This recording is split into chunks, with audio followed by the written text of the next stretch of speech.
मेरे सारे मतदाताओं को अपराधी बनाना और चुनाव आयोग शांत रहे, संभव नहीं। हलफनामा देना होगा या देश से माफी मांगनी होगी, तीसरा विकल्प नहीं है।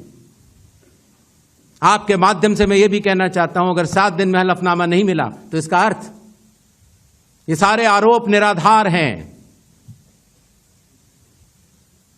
और हमारे मतदाताओं को यह कहना कि वो फर्जी हैं, इसके ऊपर जो भी इस बात को बोल रहा है उसको माफी मांगनी चाहिए। ये जो इलेक्शन कमीशन बैठे हैं, इलेक्शन कमिश्नर बैठे हैं, इन तीनों से मैं कह रहा हूं, आप एक बात समझ लो, मोदी जी की सरकार है वो सब ठीक है।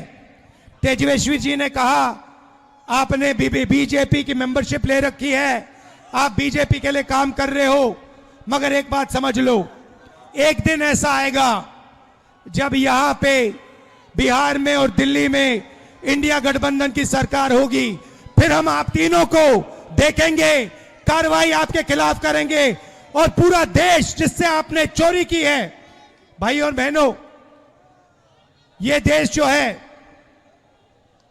भारत माता, वो कॉन्स्टिट्यूशन दो मुझे, ये जो है, ये संविधान जो है, ये भारत माता का संविधान है, ये भारत माता का संविधान है। इसको अंबेडकर जी ने, गांधी जी ने, नेहरू जी ने, पटेल जी ने लिखा है, बनवाया है, मगर इसमें 3000 साल पुरानी आवाज है, हिंदुस्तान की आत्मा की आवाज है।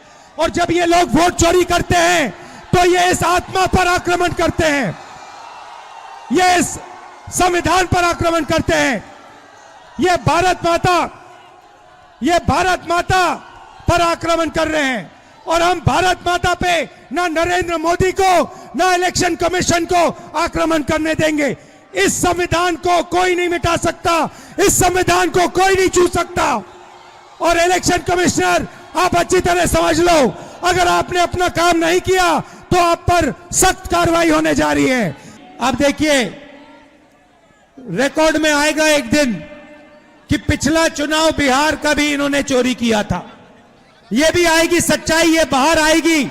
और जब ये सच्चाई बाहर आएगी, मैं आपको कह रहा हूं, ये जो इलेक्शन कमीशन के लोग हैं, इनको भूलना नहीं चाहिए, इनके खिलाफ हमारी सरकार कार्रवाई करने जा रही है।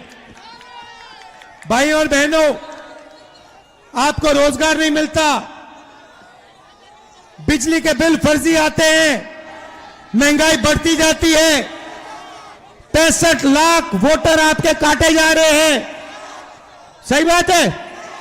बस ये नहीं अलाउ करना, इसलिए हमने ये यात्रा शुरू की है।